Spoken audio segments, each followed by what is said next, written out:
आज हम डिस्कस करेंगे एटॉमिक मास यानी एटमी कमियत। किसी एटम का मास क्या कहलाता है? एटमी कमियत या एटॉमिक मास कहलाता है।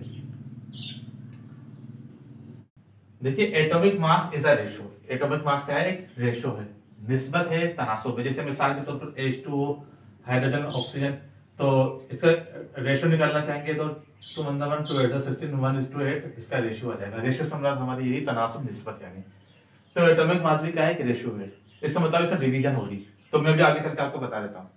Mass of one atom of the element compared with the mass of one atom of carbon. देखिए, कार्बन को स्टैंडर्ड कहते हैं किसी एटम का मास निकालने के लिए। चाहे वो हाइड्रोजन हो, सल्फर हो, नाइट्रोजन हो, तो कार्बन के एटॉमिक मास से उसको डिवाइड करेंगे। तो ये स्टैंडर्ड का तौर पर लिया था जॉन डाल्टन ने। तो इसको हम क्या कहते हैं? एटॉमिक मास कहेंगे उसको। तो ये इसका कोई यूनिट नहीं होता, express in atomic mass unit. ठीक है भाई, इसको AMU में जाहिर करते हैं, एटॉमिक मास यूनिट में यानी। तो अगर किसी चीज का वेट, आपको किसी एटम का वेट ग्राम में दिया गया है तो आप उसको AMU में निकाल सकते हैं। यानी 1 AMU is equal to 1/12 the mass of carbon atom. ठीक है भाई, तो 1/12 कार्बन एटम के बराबर होता है। यानी कि मिसाल के तौर पर इसको जो स्टैंडर्ड लिया गया, जिसे मैंने भी बताया, जॉन डाल्टन ने लिया 1.66 एक्सपोनेंट -24 लिया ग्राम।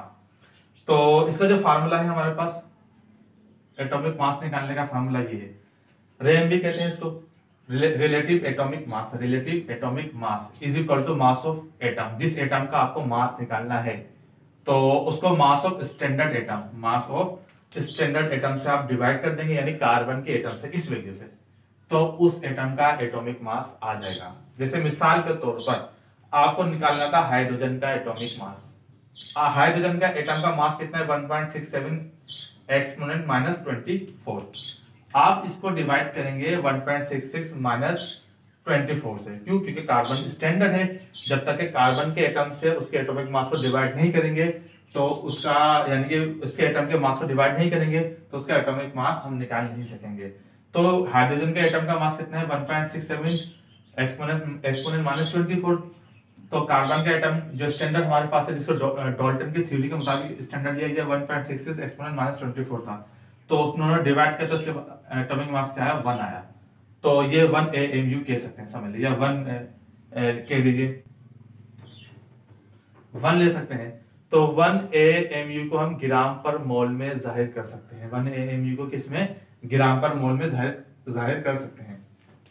तो जरा देखिए, the mass of one atom of the element express with the mass of one carbon atom. ये इसकी डेफिनेशन हम कर सकते हैं, क्योंकि कार्बन को, जिसे मैंने बताया आपको, स्टैंडर्ड के तौर पे लेते हैं।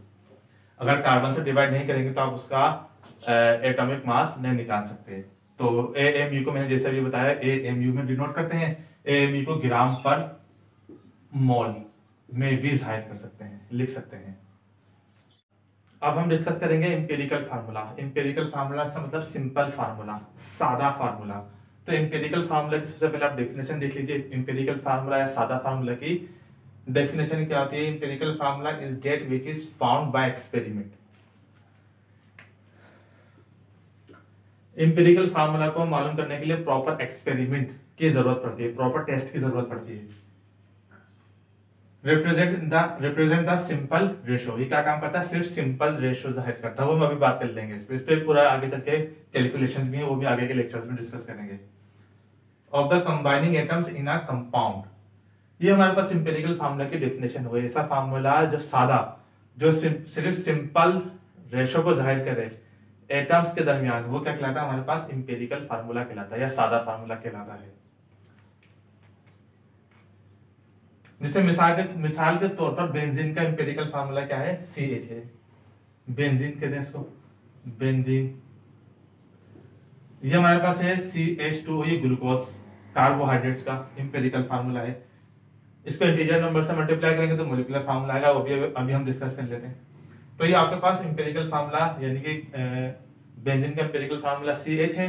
बाद में मोलिकुलर फार्मूला C6H6 होगा, वो हम अभी डिस्कस कर लेंगे। और CH2O ग्लूकोज का इंपेरिकल फार्मूला है।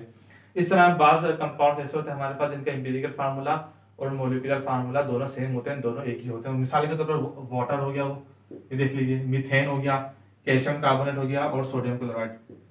ज्यादातर आयनिक कंपाउंड होते हैं जिनका एम्पिरिकल फार्मूला और मोलिकुलर फार्मूला दोनों सेम होते हैं। तो ये तो हो गया हमारे पास एम्पिरिकल फार्मूला। अब हम डिस्कस करेंगे मोलिकुलर फार्मूला। तो मोलिकुलर फार्मूला भी देख लीजिए, a formula that expresses not only the relative number of atom of each element but actual number. देखिए वो एक्चुअल नंबर को जाहिर नहीं करता एम्पिरिकल फार्मूला, जबकि मोलिकुलर फार्मूला क्या है, एक्चुअल नंबर को जाहिर करता है, एक्चुअल नंबर को शो करता है of atoms of each element in one molecule of the compound is called molecular formula. मिसाल के तौर पर एम्पिरिकल फार्मूला से ही हम मोलिकुलर फार्मूला कैलकुलेट करते हैं, मगर इसके लिए हमें इंटीजर नंबर चाहिए होता है।